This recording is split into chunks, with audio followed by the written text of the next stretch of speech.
SMT Nation, we back. Nation was at the zoo yesterday at the time of this recording. It was a great time chilling with the fam and checking out some of the animals and such, and checking out some of the programs and all the upgrades that have been going on at the Cleveland Metroparks Zoo. And I tested the carriers a bit from kind of like two sides of the property or the premise. I want to share with you guys who don't follow me on X, show you guys what I learned about the carriers and how things are going. I've tested this before and documented this, and the carriers have upgraded, and one carrier let me down. Anyways, I want to tell you guys all about that. Follow us on X, link in the description. Ways to support us can be found there as well. Please do like and share this video, subscribe if you're new, and turn on the bell notifications icon to never miss an upload from the SMT. All right, folks, first carrier I tested, my main line on Verizon. Really, really good. Looks like we were connected to the N77 piece. C-band for Verizon. 534 down, 8 up. Ping time's looking pretty good. They're fine. I ran a second test, actually, which I always recommend doing. And it actually had even faster speeds. 678 down, 12 up. Ping 31. Loaded pings in the 500s. Jitter 6 milliseconds. And I took that test over at the rhinos. All right, African black rhino right there. Chilling. All right, so that was Verizon. Pretty good. Last time I was here, Verizon did not have C-band deployed.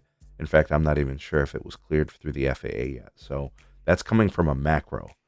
They do have small cells in the area, but they don't have the small cells with C-band. So that's coming from a macro serving that area.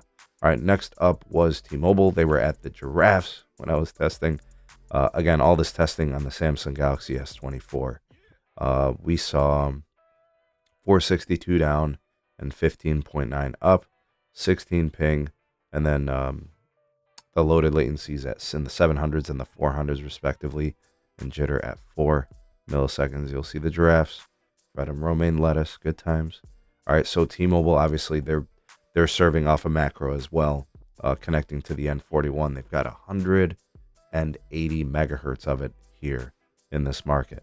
All right, so both Verizon and T-Mobile holding down the zoo pretty good. So anybody who's streaming, anybody who's sending and receiving videos to their social media, their family, they could probably do it without any issue.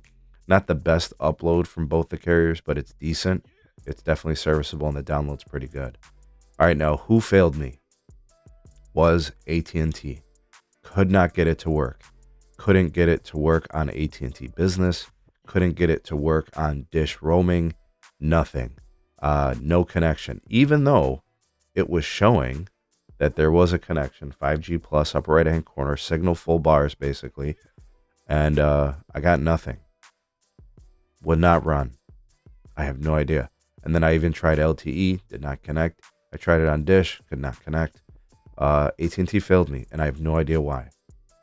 But I'm pretty sure AT&T was working in the surrounding area, so it was a local tower issue, whichever the tower site was serving the zoo. So this is not a video about how bad AT&T's network is, but I think what this is a video about how day to day, on any random day, a carrier could be performing poorly, even on a specific site. Unfortunately for AT&T, they get bad press from the SMT because I made a video about it, but it just wouldn't work, And if the local tower site isn't working, I mean, obviously that impacts first responders, it impacts people in their homes, it impacts people at their businesses, those that are commuting. You might miss a call or your text could fail, no data sessions, not working. And I'm assuming for the people here at the zoo, there had to have been some contingency of folks on AT&T. Typically, the AT&T has a postpaid market share here in the upper 20% range, right? So there definitely were some people impacted by this. But when I left, AT&T was working. On my way there, AT&T was working. It was just the zoo area. So I just thought I'd share that with you guys. Your thoughts and opinions on the testing. Verizon had mmWave around the neighborhoods by the Cleveland Metroparks Zoo. T-Mobile even had some pretty outdated small cells. I'm not even sure if they're operational anymore.